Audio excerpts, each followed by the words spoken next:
In this video, we're going to show how to draw a spline profile in 3ds Max that needs to exactly match an existing set of dimensions. So we have our object here, it's just a simple I-beam. You can see we have the dimensions, and we know that when we create our object, it has to exactly match this. So maybe this is an external AutoCAD file or something else, but you can see we've got 9 inches on the top, 9 inches on the side, and the object that we create in Max has to match this exactly. So we're fairly close to the origin, and the very first thing I'm going to do is start drawing my spline, and I know that I need to eventually have 1, 2, 3, 4, 5, 6, 7, 8, 9, 10, 11, 12 vertices. And I guess the philosophy with this approach is to get a shape down very quickly. Accuracy is not important. It's going to be very crude, and it's going to totally not match what we have here, but we're going to take the approach of very quickly editing it after the fact to get that accuracy. So I'm going to hold shift as I create this, and you'll see it really does not matter how I draw this at all. Clearly it looks nothing like the reference, but I have very quickly got a general basic shape that is somewhat similar to what I need at the end. And I drew an extra point here, so I'm going to get rid of that. And the second step is to take our snap tool and at least clean this up to the point where things match on the two different sides. This will make it a little bit faster as we type in our accurate coordinates. So now we have the basic structure down of the spline. It's still totally inaccurate. And for this example, I'm going to actually move it over to the origin. So I'm going to take the pivot point, snap it down here to the bottom left corner, and in the absolute transform type-in area down here, I'm going to zero these out. So it is starting at the origin from this point. And now, because we're at the origin, I actually can grab vertices and type in whatever numbers I want down here to match my dimensions on this side. So I know these need to be 1 inch up in the y-axis. Right now they're 2.264. So if I type in 1 there, they go to 1 inch. These need to be 7 inches. So same thing, I can type in 7. And then this top row would be our full 9. Oh, you know what? I'm sorry. These are actually 8 inches. So the top is 9, and these are 8. So again, very quick to change. And we'll actually switch over to offset mode. If you're not at the origin, this would be very useful, just to get the other side. So we've got 4 inches from the left here in the x-axis. So if I snap these back to 0, I can move them 4 inches out.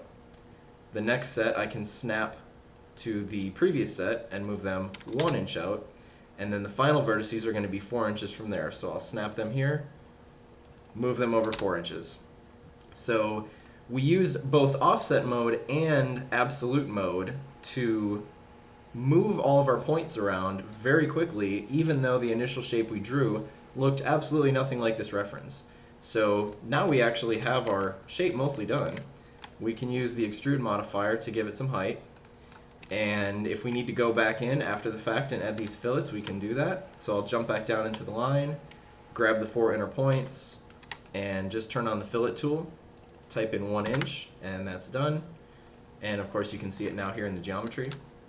So this approach is just more about using your editing techniques afterwards to type in your accurate measurements without worrying in the beginning that you need to draw this perfect spline right off the bat. A lot of the speed in Max when modeling comes from the fact that you just have a ton of flexibility.